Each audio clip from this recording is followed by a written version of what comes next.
ونصلی ونسلم علی سیدنا و مولانا محمد نبی الامین المکین الکریم الرؤوف الرحیم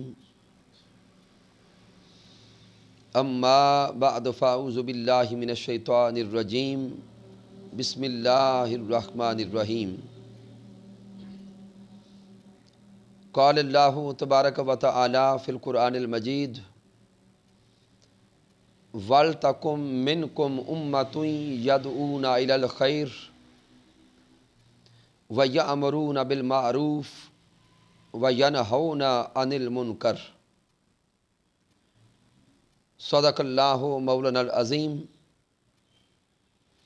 ان اللہ وملائکتہ یصلون علی النبی یا ایہا الذین آمنوا صلوا علیہ وسلموا تسلیما۔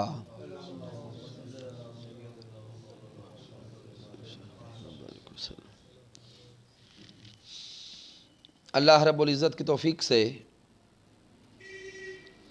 اور تاجدار کائنات صلی اللہ علیہ وآلہ وسلم کے نالین پاک کے تصدق سے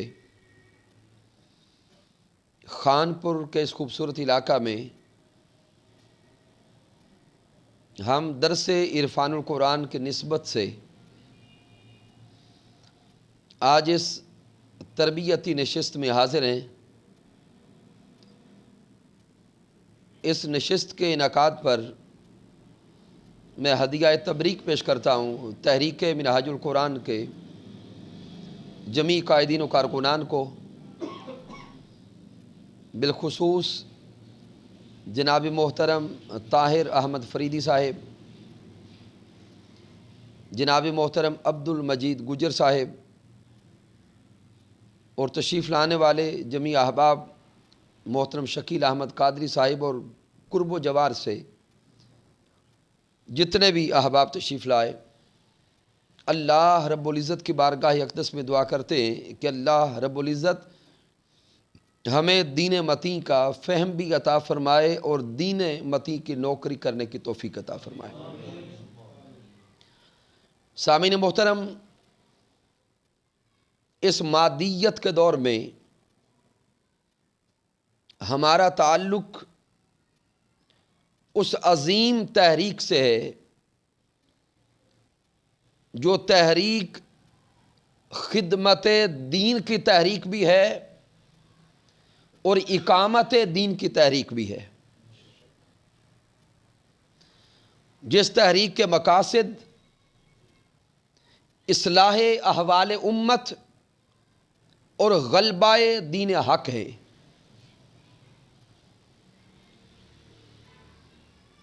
سامعین، اللہ رب العزت کا جو انداز تربیت ہے اور انتظام تربیت ہے، اگر اس کو دیکھیں تو جو ہی اللہ رب العزت نے اس روئے زمین پر انسان کو بھیجا تو ساتھ تربیت کے لیے اللہ رب العزت نے انبیاء کرام کو مبعوث فرمایا۔ تو حضرت آدم علیہ السلام سے لے کر تاجدار کائنات صلی اللہ علیہ وآلہ وسلم تک انبیاء کرام تشریف لاتے رہے۔ جب آقا علیہ السلام تشریف لائے تو میرے اللہ نے ساتھ اعلان فرما دیا، الیوم اکملت لکم دینکم واتممت علیکم نعمتی ورضیت لکم الاسلام دینا، کہ ہم نے ذات مصطفیٰ پر دین مکمل کر دیا، اب قیامت تک دین بھی محمد مصطفیٰ صلی اللہ علیہ وآلہ وسلم کا ہی ہوگا، شریعت بھی محمد مصطفیٰ صلی اللہ علیہ وآلہ وسلم کی ہی ہوگی، امت بھی محمد مصطفیٰ کی ہوگی اور نبوت بھی محمد مصطفیٰ صلی اللہ علیہ وآلہ وسلم کی ہوگی۔ گویا محبوب علیہ السلام کی آمد پر اللہ رب العزت نے تکمیل دین کا بھی اعلان فرما دیا اور ختم نبوت کا بھی اعلان فرما دیا۔ تو جب آقا علیہ السلام کی ذات اقدس پر نبوت کا دروازہ بند ہو گیا تو اب آقا علیہ السلام کے بعد قیامت تک ہدایت انسانی کے فرائض سر انجام دینے کے لیے اب کسی نبی نے نہیں آنا تھا، تو وہ ہدایت کے فرائض اللہ رب العزت نے پھر امت مصطفیٰ کو عطا فرما دیے۔ وہ ہدایت انسانی کی ذمہ داری پھر مالک کائنات نے امت مصطفیٰ کو عطا فرما دی۔ تو اب وہ ذمہ داریاں جو کبھی انبیاء کرام پوری کیا کرتے تھے، اللہ رب العزت کی طرف دعوت دینے کی ذمہ داری، رب کائنات کی توحید کا پیغام آگے پہنچانے کی ذمہ داری، اور لوگوں کو اللہ رب العزت کے ساتھ جوڑنے کا فریضہ جو پہلے انبیاء کرام کے پاس تھا، تاجدار کائنات صلی اللہ علیہ وآلہ وسلم کے ختم نبوت کے اعلان کے بعد اب وہ فریضہ امت مصطفیٰ صلی اللہ علیہ وآلہ وسلم کو دیا گیا۔ تو گویا جب ہم نے آقا علیہ السلام کا کلمہ پڑھ لیا، آقا کی غلامی میں آ گئے اور تاجدار کائنات سے محبت کا دعویٰ کر لیا، تو سامعین یہ کلمہ پڑھ کے ہم آقا علیہ السلام کی غلامی میں آ کر ہمارے اوپر وہ فریضہ بھی عائد ہو گیا ہے کہ جب ہم اللہ رب العزت کو ماننے والے بن گئے، اللہ کی وحدانیت پر ایمان آ گیا، اللہ کے سامنے سجدہ ریزیاں کرنے والے بن گئے، تو اب دعوت دین حق کا فریضہ بھی اللہ رب العزت نے ہمیں عطا فرمایا۔ اب میرے اللہ نے سورہ آل عمران میں ارشاد فرمایا، وَلْتَكُمْ مِنْكُمْ أُمَّةٌ يَدْعُونَ إِلَى الْخَيْرِ وَيَأْمُرُونَ بِالْمَعْرُوفِ وَيَنْهَوْنَ عَنِ الْمُنْكَرِ۔ رب کائنات ارشاد فرما رہا ہے کہ تم میں سے ضرور بالضرور ایک جماعت ایسی ہونی چاہیے جو ہمیشہ نیکیوں کا حکم دیتی رہے اور برائیوں سے منع کرتی رہے۔ اب غور کریں کہ رب کائنات امت مصطفیٰ صلی اللہ علیہ وآلہ وسلم کو حکم دے رہا ہے، وَلْتَكُمْ مِنْكُمْ أُمَّةٌ يَدْعُونَ إِلَى الْخَيْرِ، کہ تمہارے اندر ضرور بالضرور ایک جماعت ایسی ہو، ایک طبقہ ایسا ہو جس کا فریضہ یہ ہو کہ وہ امر بالمعروف اور نہی عن المنکر کی ذمہ داری کو ادا کرنے والا ہو۔ اب سامعین سوچیں، جب اللہ رب العزت نے حکم دے دیا کہ اے محبوب علیہ السلام کا کلمہ پڑھنے والوں اور محبوب کی غلامی کا دعویٰ کرنے والوں، اب اللہ تمہیں حکم دے رہا ہے کہ تمہارے اندر ضرور ایک جماعت ایسی ہو۔ کیا ہو؟ بولیں، ایک جماعت ایسی ہو، ایک طبقہ ایسا ہو، ایک گروہ ایسا ہو کہ جس کا کام امر بالمعروف اور نہی عن المنکر ہو۔ پھر سامعین ساتھ ہی میرے اللہ نے سورہ آل عمران کی آیہ کریمہ نمبر 110 میں ارشاد فرمایا، کنتم خیر امت اخرجت للناس تأمرون بالمعروف وتنہون عن المنکر۔ یہاں بھی اللہ رب العزت نے فرمایا کہ کنتم خیر امت، کہ تمہیں ساری امتوں میں سب سے بہتر امت بنایا۔ اب غور کریں اللہ رب العزت کی عطاؤں پر۔ اللہ رب العزت نے حضرت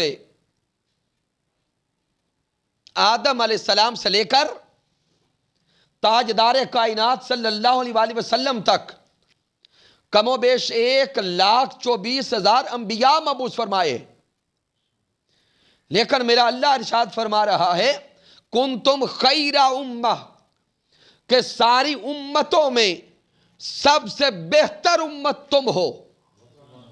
آئے ہائے، اب دیکھیں انبیاء کرام کی صف میں لاڈلے پیغمبر کلیم اللہ بھی ہیں،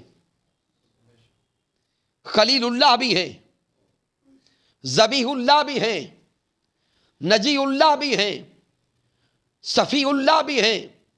یعنی دیکھیں کہ جمیع انبیاء کرام ہر نبی مقام والا، شان والا اور مرتبہ والا ہے، لیکن میرا اللہ ارشاد فرما رہا ہے کنتم خیر امہ، کہ ہیں تو سارے نبی شان اور مرتبہ والے. ہر نبی کو ہم نے امت عطا فرمائی، لیکن ساری امتوں میں اے میرے مصطفیٰ کی امت سب سے افضل امت تم ہو،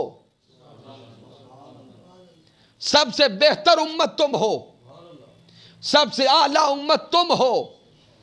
سامعین اب غور کریں، جب مالک کائنات فرما رہا ہے کہ سب سے بہتر امت تم ہو، تو اس بہتری کے پیچھے، اس افضلیت کے پیچھے کیا کوئی ہمارا کمال ہے؟ تھوڑا غور تو کریں. کیا ہماری عبادت کی وجہ سے اللہ نے فرمایا کہ تم بہتر ہو؟ کیا ہماری ریاضت و مجاہدہ کی وجہ سے فرمایا کہ تم افضل ہو؟ نہیں. کنتم خیر امت، کہ اے امت مصطفیٰ تم کو سب سے بہتر امت بنایا ہے. لیکن سبب آگے ارشاد فرمایا اخرجت للناس تأمرون بالمعروف وتنہون عن المنکر. تمہاری بہتری کا سبب یہ ہے کہ تم بھلائی کا حکم دیتے ہو، برائی سے منع کرتے ہو. لیکن آئیے تھوڑا سا ہم غور تو کریں اپنے احوال پر. مالک کائنات نے تو فرمایا کہ تمہاری بہتری کا سبب یہ ہے کہ تم بھلائی کا حکم دیتے ہو اور برائی سے منع کرتے ہو. تو کیا آج ہم یہ فرائض سر انجام دے رہے ہیں؟ کیا آج ہم یہ اپنی ذمہ داریاں نبھا رہے ہیں؟ یہ لمحہ فکریہ ہے کہ جس سبب کی وجہ سے اللہ رب العزت ہمیں افضل ترین امت قرار دے رہا ہے،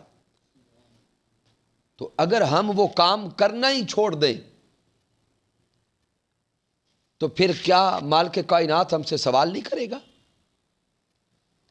تو جان لیں افضلیت کا ایک سبب تو نسبت مصطفیٰ ہے کہ ہم سوہنے نبی کی امت ہیں، لیکن ساتھ میرے اللہ نے جو فرائض دیے ہیں تامرون بالمعروف وتنہون عن المنکر، کہ تم بلائی کا حکم دیتے ہو، برائی سے روکتے ہو، یہ فرائض اگر پورے نہ کیے تو تاجدار کائنات بھی سوال کریں گے. تو سامعین یہاں پر ان آیات کریمہ سے ایک نکتہ تو ہمیں یہ سمجھ آ گیا کہ خدمت دین کیا ہے. خدمت دین ان آیات مبارکہ سے تین چیزوں کا نام: دعوت الی الخیر، امر بالمعروف اور نہی عن المنکر. پہلا فریضہ دعوت الی الخیر، خیر کی طرف دعوت دینا، اللہ اور اس کے رسول کی طرف دعوت دینا. تو تھوڑا اپنے دل پہ ہاتھ رکھتے ہوئے اپنے آپ سے ہم پوچھیں تو صحیح کہ ہم کتنے لوگوں کو خیر کی دعوت دیتے ہیں؟ تو یقیناً ہر کسی کا من اندر سے بول کے سچی بات بتائے گا کہ ہم کہاں کھڑے ہیں. کیا ہم دعوت دین کے فرائض کو پورا کر رہے ہیں؟ پھر دوسرا عمل بالمعروف، نیکی کا اور بلائی کا حکم دینا. اگر ہم اپنے گھروں کے حال دیکھیں، ہمارے اپنے گھروں کے اندر بلائی کے احوال نظر نہیں آتے، باہر ہم دعوت کسے دیں؟ اللہ ماشاء اللہ اپنے معاشرے کو دیکھیں، اس معاشرے میں گھروں کے اندر کے احوال بگڑ چکے. بڑے بڑے دیندار وضاحت رکھنے والے لوگ اگر ان کے گھروں کے حالات کو دیکھیں تو گھروں کے اندر دین نظر نہیں آتا. بڑے بڑے دیندار طبقات کے گھروں میں دیکھیں اولادیں بگڑ چکی. تو اللہ رب العزت نے تو خدمت دین کے جو 3 یہاں پر ستون بیان فرمائے. پہلا ستون دعوت الی الخیر، دوسرا ستون امر بالمعروف، اور تیسرا نہی عن المنکر، برائی سے روکنا. ہمارے اندر تو اتنی ہمت نہیں رہی کہ ہم اپنی بیویوں کو روک سکیں، باہر کسی کو کیا روکیں گے. لیکن اس مادیت کے دور میں تحریک منہاج القرآن اور حضور شیخ الاسلام ڈاکٹر محمد طاہر القادری مدث اللہ علی یہ فریضہ سر انجام دے رہے ہیں، اور پوری دنیا میں دین متی کا یہ پیغام پہنچا رہے ہیں کہ اے آقا سے محبت کا دعویٰ کرنے والوں اور غلامی مصطفیٰ کے نعرے لگانے والوں، آؤ پہلے اپنے احوال کو بدلیں، پھر پورے خاندان کو بدلیں، پھر پورے معاشرے کو بدلتے چلے جائیں.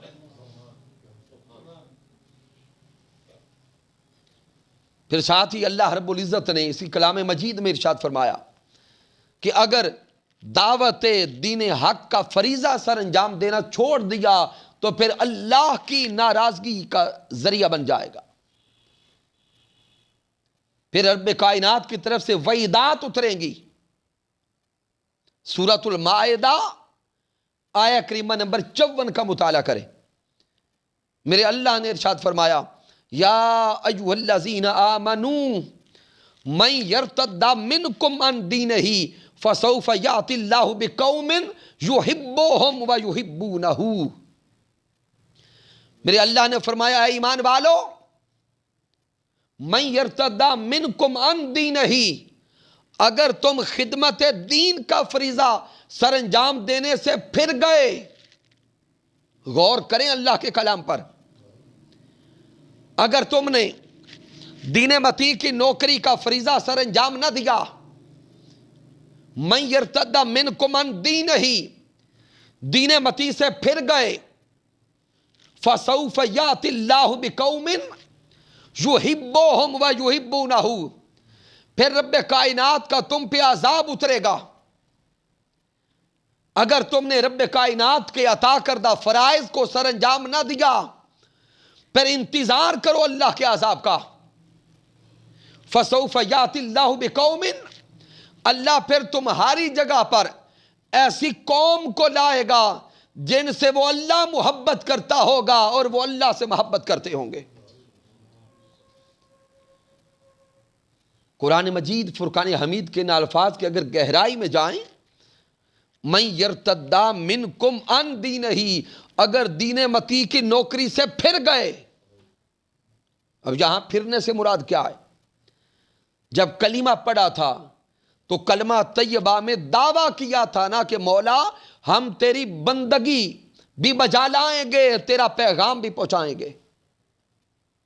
اسی قرآن میں میرے اللہ نے ارشاد فرمایا ان اللہ اشتری من المؤمنین انفسہم واموالہم بان لہم الجنہ.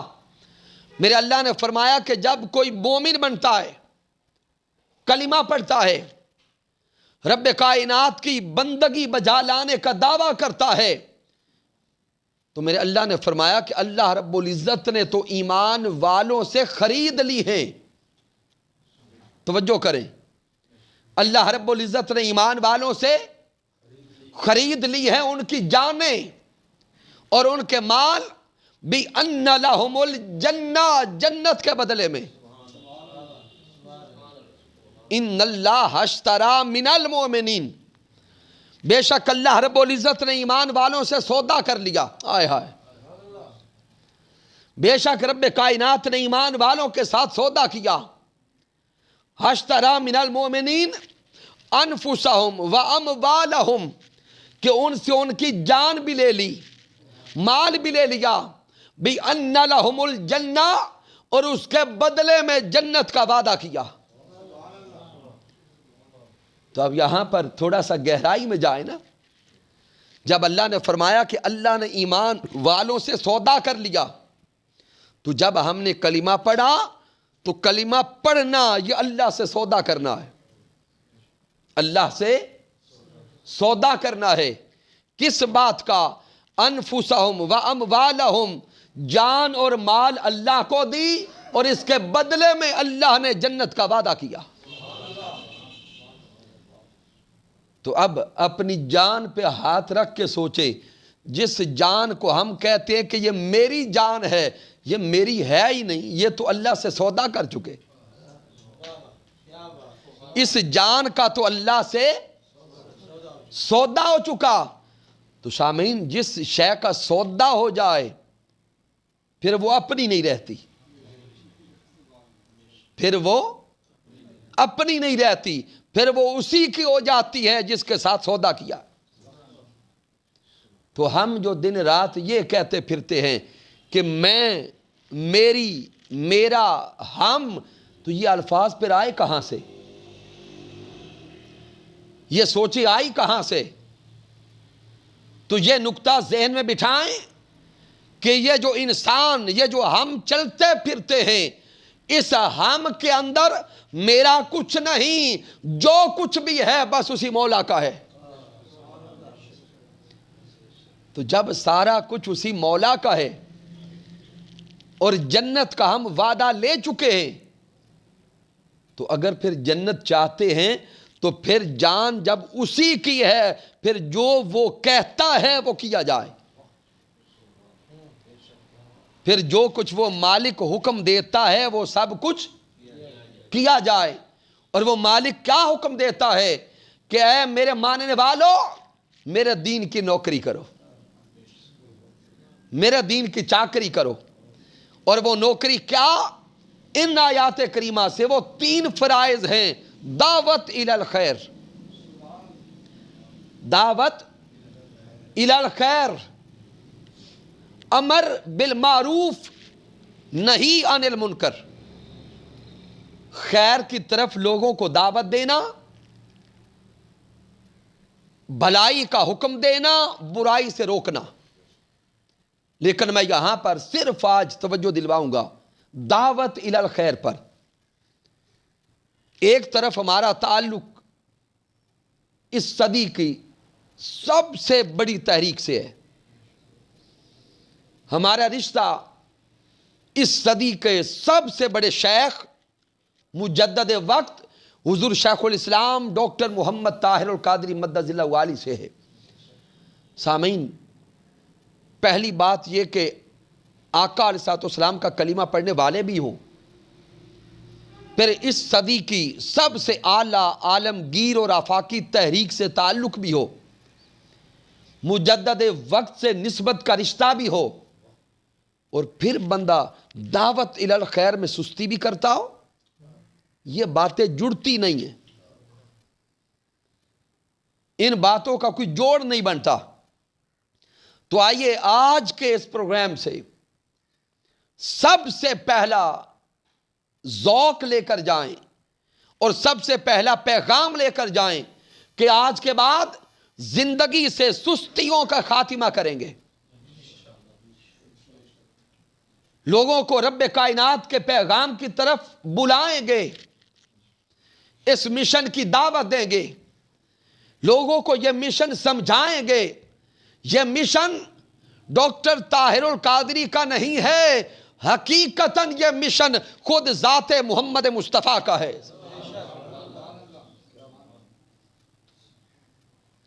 تو جب بھی اس مشن کا تعارف کروائیں، حضور شیخ الاسلام کا بتا کے نہ کروائیں، گنبد خضرا کی طرف سے تعارف کروائیں۔ یہ مشن گنبد خضرا سے آیا ہے، دعوت الی الخیر۔ پھر جب ہم دین متین کے داعی ہیں تو پھر ہمیں اپنے کردار کو بھی اس درجہ پہ لے جانا چاہیے کہ جب ہم لوگوں کو دعوت دے رہے ہوں، ہماری زبان سے بھی دعوت جائے اور ہمارے کردار سے بھی دعوت جائے۔ ایسا نہ ہو کہ ہم زبان سے کچھ اور کہیں اور ہمارا کردار کچھ اور ہو۔ اگر ایسے ہوا تو پھر دعوت کا بھی مذاق بن جائے گا۔ اب میں اگلی جو روایت عرض کرنے لگا ہوں، جس کو حضرت عبداللہ ابن مسعود رضی اللہ تعالی عنہ نے روایت کیا ہے، کہ جو لوگ دعوت دین حق کا مذاق اڑاتے ہیں پھر ان پہ اللہ کا عذاب آتا ہے. اس کو امام ابی داؤد نے نقل کیا. حضرت عبداللہ ابن مسعود رضی اللہ تعالی عنہ بیان فرماتے ہیں کہ آقا علیہ الصلوۃ والسلام نے ارشاد فرمایا کہ بنی اسرائیل پر تاریخ میں جو عذاب کا آغاز ہوا ہے، اللہ کے عذاب کا آغاز ہوا ہے، اس کا سبب دعوت الی الخیر کا مذاق اڑانا تھا. اب اٹھا کے دیکھیں احادیث مبارکہ کی کتب کو. میرے آقا علیہ الصلوۃ والسلام نے فرمایا کہ بنی اسرائیل کا حال یہ تھا کہ وہ دعوت الی الخیر کا فریضہ سرے سے چھوڑ چکے، اور جب یہ فریضہ چھوڑ دیا ان میں پھر جو خال خال لوگ اپنے آپ کو دیندار کہتے تھے، ان کی دعوت کا حال یہ تھا کہ جب کوئی راستے میں کہیں مل جاتا تو اس کو خیر کی دعوت دیتے، یعنی ارادی طور پر نہیں، غیر ارادی طور پر گھر سے نکلے، کوئی راستے میں مل گیا کوئی برائی کرتا ہوا، تو جب وہ مل گیا تو غیر ارادی طور پر کہ چلیں فریضہ پورا ہو جائے گا، اس کے پاس رکے اور اس کو سرسری طور پہ کہہ دیا یار یہ برائی نہ کیا کرو. نہ اس دعوت دینے میں ذوق تھا، نہ جذبہ تھا، نہ شوق تھا، نہ ہی گھر سے ارادہ تھا. بس کسی کام سے نکلے، کوئی راستے میں مل گیا برائی کرتا ہوا تو اس کو بس سرسری طور پہ اپنے سر سے بات اتارنے کے لیے اس کو کہہ دیا کہ یہ کام نہ کرو، اور اس کو کچھ نہ کچھ اپنی طرف سے چند جملوں میں خیر کی دعوت دے دی. لیکن ان خیر کی دعوت دینے والوں کا اگلے دن اپنا ہی حال یہ ہوتا کہ اگر وہ کسی وڈیرے کی مجلس میں چلے جاتے، کسی سیاستدان کی مجلس میں چلے جاتے، کسی برائی کے اڈے کی طرف چلے جاتے، کسی سردار کی مجلس میں چلے جاتے، تو وہاں اس وڈیرے کے قریب قریب ہونے کے راستے تلاش کرتے. پھر یہ نہیں دیکھتے تھے کہ یہ وڈیرا کتنی برائیوں میں مبتلا ہے، بلکہ اس کے قریب ہونے کے لیے اس کی خوشامد بھی کرتے اور اس کی محبت پانے کے لیے، اس کو راضی کرنے کے لیے کئی طرح کے جملے بھی بولتے. یہ حال بن گیا تھا بنی اسرائیل کا. تو گویا وہ دعوت الی الخیر کا مذاق اڑاتے. جب وہ دعوت الی الخیر کا مذاق اڑانے لگے تو پھر رب کائنات نے ان پہ عذاب نازل فرما دیا. پھر بستیوں کی بستیاں مالک کائنات نے تباہ و برباد کر دی. تو آج اگر ہم اپنے معاشرے کے حالات کو دیکھیں اور پرسنٹیج کا حساب لگائیں کہ بھلائی کتنی ہے اور برائی کتنی ہے، تو ہر بندہ خود فیصلہ کر لے گا کہ ہمارے معاشرے کے حالات کیا ہیں. اور پھر جب ان بستیوں میں اللہ کے عذاب آئے، کئی کتب کا مطالعہ کرے تو جو نیکوکار ان بستیوں میں تھے سب سے پہلے عذاب ان پہ مسلط ہوا. اب دیکھیں جب اللہ رب العزت نے کسی بستی میں بھیجا فرشتے کو عذاب دینے کے لیے، فرشتے نے آ کے دیکھا تو وہاں کئی نیکوکار مسلوں پہ بیٹھے ہوئے نظر آئے. فرشتوں نے اللہ سے عرض کیا مولا یہاں پر تو بڑی نمازیں پڑھنے والے، تہجد پڑھنے والے، بڑے نیک لوگ بھی بیٹھے ہیں. اللہ نے فرمایا پہلے ان کو تباہ کرو. فرشتے حیران ہو کے عرض کرتے ہیں مولا کیوں؟ تو رب کائنات نے فرمایا کہ وہ اپنی فکر تو کرتے تھے لیکن ان بندوں کے احوال کی فکر نہیں کرتے تھے.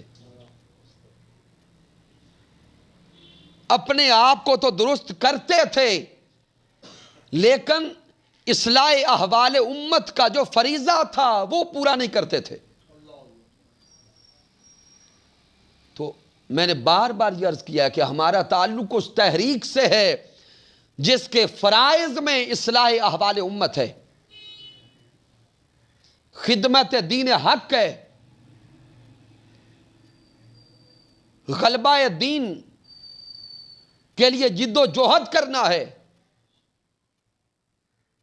تو پھر ہم سارے سوچے کہ ہم کہاں کھڑے۔ پھر اختتام کی طرف آتے ہوئے اب ذہن میں سوال آئے گا کہ ہمیں کیا کرنا چاہیے۔ سامعین محترم، سب سے پہلے ہمیں اپنے آپ کو بیدار کرنا چاہیے۔ اپنے آپ کو اونچا بولیں، بیدار کرنا چاہیے۔ اپنے شعور کو بیدار کریں، اپنے ذہن کو بیدار کریں، اپنے قلب کو بیدار کریں، اپنی روح کو بیدار کریں، اور تن آسانی اور غفلت کی جو چادر اوڑھ رکھی ہے اس کو اتار پھینکیں۔ اور یہ ذہن میں رکھ لیں، میں کوئی آپ کو ہیپنٹزم کی طرف نہیں لے کے جا رہا، اللہ کا قرآن میں نے پیش کیا ہے۔ ایسا نہیں ہے کہ یہاں پہ وہ کیا کرتے ہیں دوسرے طبقات، وہ برین واشڈ، وہ کام ہمارا بولے نہیں ہے۔ ہمارے سامنے تو اللہ کا کلام ہے اور سونے آقا علیہ السلام کا فرمان ہے، اس کے علاوہ ہمارے پاس کچھ بھی نہیں۔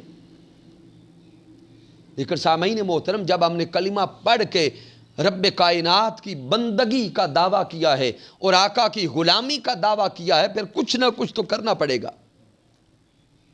پھر ان اللہ اشتری من المؤمنین کے تحت اپنی جان کا سودا بھی اللہ سے کیا ہے، تو پھر غفلت کیسی اور سستی کیسی۔ تو سب سے پہلا کام ہمیں یہ کرنا ہے کہ اپنے شعور کو بیدار کرتے ہوئے سستی کی چادر کو اتارنا ہے۔ پھر آگے جب چلیں گے تو سب سے پہلے دین متین کو وقت دینا ہے۔ کیا؟ وقت۔ دوسرے درجے پہ مال، اور تیسرے درجے پہ جان آتی ہے، وہ ہم مانگتے ہی نہیں ہیں۔ اللہ نے تو مانگ لی نا، ان اللہ اشتری من المؤمنین انفسہم واموالہم بان لہم الجنہ۔ رب کائنات نے پہلے درجے پہ جان فرمائی ہے، مال دوسرے درجے پہ رکھا ہے۔ لیکن ہم یہ عرض کر رہے ہیں، اس مشن کو سب سے پہلے اپنا وقت دیں، اپنا وقت دیں، ٹائم نکالیں۔ اب میرے کئی دوست سوچ میں پڑ چکے ہوں گے کہ اگر میں ٹائم مشن کے لیے نکالوں گا تو میری دکان پہ کون بیٹھے گا، میرے گھر کے کام کون کرے گا۔ اور سامعین، جب بھی کسی کو درس عرفان القرآن کی دعوت دیں گے یا اللہ اور اس کے رسول کے راستے میں آنے کی دعوت دیں گے تو وہ سب سے پہلے بہانہ بنائے گا کہ میرے بغیر میرے گھر کا نظام نہیں چلتا۔ یہ جملہ کامن معاشرے میں ملے گا کہ میرے بغیر پیچھے نظام بولیں نہیں چلتا۔ سامعین، میں آج یہ عرض کرتا ہوں کہ کسی بھی قبرستان کا وزٹ کریں، ہر قبر کے اندر جو موجود ہے وہ جب اس دنیا میں زمین کے اوپر تھا وہ یہی کہتا تھا کہ میرے بغیر پیچھے نظام نہیں چلتا۔ آج وہ قبر کے اندر چلا گیا، کیا اس کے بعد پیچھے نظام چل رہا ہے یا نہیں چل رہا؟ تو وہ جو کل کہتا تھا کہ میرے بغیر پیچھے نظام نہیں چلتا، آج قبر کے اندر ہے۔ نہ گھر کا نظام رکا، نہ کاروبار کا نظام رکا، نہ دنیا کا نظام رکا۔ یہ نظام نہیں رکا کرتے، بس اپنی سوچوں کو درست کرنا ہوگا، اپنی ترجیحات کو سیدھا کرنا ہوگا۔ ہم نے پوری زندگی میں اپنی ترجیحات میں اللہ اور اس کے رسول کو رکھا ہی نہیں ہے۔ دعوے بڑے بڑے کیے. اسی قوم کا دعویٰ ہے غلامی رسول میں، تھوڑا اونچا بولیں، موت بھی قبول ہے. ارے اس دعوے پہ اگر تاجدار کائنات نے فرما دیا کہ اس دعوے کی دلیل لاؤ تو کیا ہم کہیں گے کہ وقت نہیں ہے؟ تو ہم آپ سے وہ موت کی بات نہیں کرتے، ہم تو جینے کی بات کرتے کہ جیتے جی اپنا کچھ وقت اللہ اور اس کے رسول کے دین کو دے لو، پھر اپنے مال میں سے کم از کم 1% حصہ تو اللہ اور اس کے رسول کو دو. جان بھی اسی کی، مال بھی اسی کا، لیکن پھر بھی دیتے ہوئے پتہ نہیں گھبراتے کیوں ہیں. میرے اللہ نے قرآن مجید میں ارشاد فرمایا، سورہ آل عمران آیہ کریمہ نمبر 92، اللہ نے ارشاد فرمایا لن تنالوا البر حتی تنفقوا مما تحبون. اللہ نے فرمایا کہ تم ہرگز نیکی کو نہیں پا سکتے اس وقت تک جب تک اپنی پسندیدہ چیزوں میں سے اللہ کی راہ میں خرچ نہ کر لو. یہ چوتھے پارے کا آغاز پڑھیں، لن تنالوا البر. رب کائنات نے فرمایا کہ تم نیکی کو پا ہی نہیں سکتے حتی تنفقوا مما تحبون، جب تک وہ شے قربان نہ کرو جو تمہیں بڑی پسندیدہ ہے، جس سے بڑا پیار کرتے ہو، جس کو بڑا چاہتے ہو. تو ہم تحریک منہاج القرآن کے پلیٹ فارم سے وہ پسندیدہ چیز تو مانگ ہی نہیں رہے. ہم نے پہلے تو صرف کہا کہ اپنا، اونچا بولیں، گھبرا تو نہیں گئے، اپنا وقت دیں. اس کے بعد جتنا مال دے سکتے ہیں کم از کم 1% تو دے لیں. 100 میں سے 1 روپیہ، 100 میں سے 1 روپیہ، 1000 میں سے کتنے بنیں گے؟ 10 روپے. جب وہ اللہ 1000 دیتا ہے تو 10 نکالنا مشکل ہے. تو 10 روپے تو ہم نکال کے دے ہی سکتے ہیں. تو کم از کم اپنے مال کا 1% مشن پہ لگائیں، اللہ اور اس کے رسول پہ لگائیں، اس دین پہ لگائیں.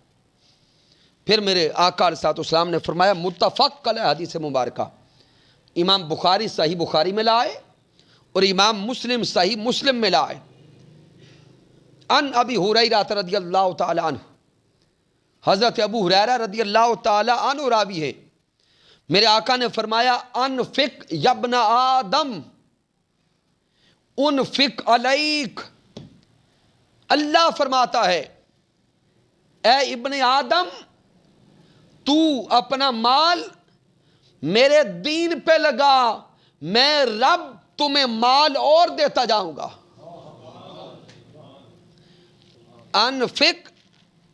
انفق علیک، تو مجھ پہ خرچ کر، میں تجھ پہ خرچ کروں گا. تو اپنا مال مجھے دے، میں اپنا مال تجھے دوں گا. اللہ تو یہ سودا کر رہا ہے. تو سامعین سوچے، جب اللہ یہ وعدہ کر رہا ہے تو کیا اللہ رب العزت کے وعدہ پورا کرنے میں کوئی شک ہے؟ اونچا بول. تو جب شک کوئی نہیں، ہمارا ایمان بھی ہے، تو پھر گھبرانا کیسا؟ پھر گھبرانا کیسا؟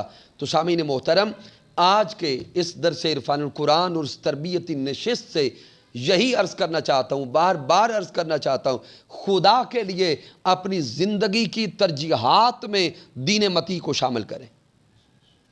آج کے بعد ہر روز کم از کم 2 گھنٹے اس مشن کے پیغام کو آگے پہنچائیں. اللہ نے ہر روز ہمیں کتنے گھنٹے دیے؟ 24 گھنٹے. 22 گھنٹے اپنے لیے رکھیں اور 2 گھنٹے اللہ اور اس کے رسول کو دے دیں. کیا مشکل ہے؟ ہاتھ کھڑا کر کے بتائیں. آسان ہے؟ تو پھر آج سے عمل پکی بات ہے انشاءاللہ تعالی. آج سے 2 گھنٹے اللہ اور اس کے رسول کے نام. اور گھر سے جب نکلیں تو ٹارگٹ فائنل کر کے نکلیں, یوں ہی آوارہ نہیں نکلنا. جب نکلیں ارادہ کریں, نیت کریں, لِوَجْهِ اللہ, اللہ کے چہرے کے لیے جا رہا ہوں, اللہ کی رضا کے لیے جا رہا ہوں, اللہ کے دین کی نوکری کرنے کے لیے جا رہا ہوں. پھر دیکھیں برکت کتنی ہوگی. اور یہ سامعین نکتہ لکھ لیں. اگر کوئی میرا دوست سوچے بھئی ہم جا کے دعوت دیں گے, لوگ باتیں کریں گے, لوگ قریب نہیں آئیں گے, تو جان لیں دعوت دینا یہ ہمارا کام ہے, لوگوں کو پکڑ کے لے کے آنا یہ ہمارا کام نہیں ہے. لیکن پہلے فائنل کریں کہ جانا کس کے پاس ہے. اور یاد رکھیں 5% محنت آپ کریں گے, 95% برکت اللہ ڈالے گا. یہ اصول لکھ کر لے کر جائیں. اس مشن کی نوکری میں برکت اتنی ہے, 5% ہم کرتے ہیں, 95% وہ دیتا ہے. اور میں نے ساری زندگی میں تنظیم کے اندر میرے اللہ کے کرم سے 99 کم از کم 30-32 سالہ زندگی کا حصہ میرا گزرا ہے. ان 30-32 سالوں میں منہاج القرآن کا کوئی پروگرام فلاپ ہوتے میں نے نہیں دیکھا. اور یقیناً مجھ سے زیادہ تجربات والے لوگ بھی بیٹھے ہوں گے. یہ ممکن ہی نہیں کہ منہاج القرآن کے لوگ اخلاص نیت کے ساتھ کسی پروگرام کو اناؤنس کریں اور وہ پورا نہ ہو. ہاں اس کے تقاضے ہم نے پورے کرنے ہیں. اگر ہم تقاضے نہ پورے کریں تو پھر وہ غفلت ہماری ہے, پھر وہ کمی ہماری طرف سے. اتنے بڑے بڑے پروجیکٹس ہم نے قدم اٹھائے کہ جن کے بارے میں علاقے کے لوگ کہتے تھے یہ ممکن ہی نہیں جو آپ کرنے جا رہے ہیں. لیکن اللہ رسول کے کرم سے چند مہینے لگتے وہ ہو کے سامنے نظر آتا. اور ابھی مجھے خوشی ہوئی ہے آپ کے ایک پروجیکٹ کے آغاز پر کہ آپ نے منہاج القرآن اسلامک سینٹر کی بنیاد رکھنے کا آغاز کر دیا. اس کے لیے ہر کوئی اپنا اپنا حصہ ڈالے. اور جو میرے بزرگ احباب بیٹھے ہیں مشن کے اندر نوکری کرتے, خدمت کرتے, زندگیاں گزرتی جا رہی ہیں, وہ اپنی زندگی کا یہ ٹارگٹ بنا لیں کہ ہم دنیا سے جانے والے ہیں, کم از کم اپنی نسل کو کوئی ایک ادارہ تو دے کے جائیں. یہ اپنے اٹھنے بیٹھنے سونے جاگنے کا ایک ٹارگٹ بنا لیں. پھر دیکھیں کہ راستے کیسے کھلتے ہیں اور رب کی بارگاہ سے برکت کیسے اترتی ہے. انشاءاللہ تعالی برکت اترے گی اور یہ ادارہ بنے گا. لیکن ہمیں اپنے عزم اور ارادوں کو اونچا بولیں مضبوط رکھنا ہے. اپنی طرف سے ہر ساتھی جو حصہ ڈال سکتا ہے وہ خود ڈالے. پھر اپنے گلی محلے دوست ساتھیوں کو ملے, ملاقاتیں کریں, کوشش کریں کہ اپنی زندگی کا یہ ٹارگٹ بنائیں. اور ماہ رمضان آنے والا ہے, رمضان المبارک تک کوشش کریں کوئی جگہ سیدھی ہو جائے. جمادی الثانی جا رہا ہے, رجب شعبان رمضان 3 مہینے. بس اپنے ذہن سیدھے کر کے ہمارا کام ہے ارادہ کرنا اور سجدہ کر کے اس کی بارگاہ میں عرض کرنا, مولا اگلی ساری طاقتیں تیرے پاس,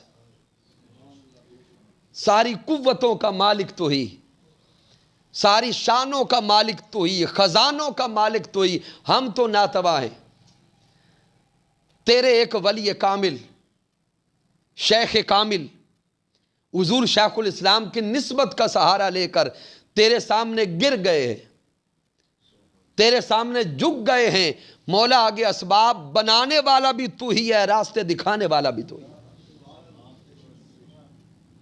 رو کے رب کی بارگاہ سے مانگیں، انشاءاللہ تعالی رمضان المبارک تک میرا اللہ کوئی نہ کوئی راستہ نکال دے گا۔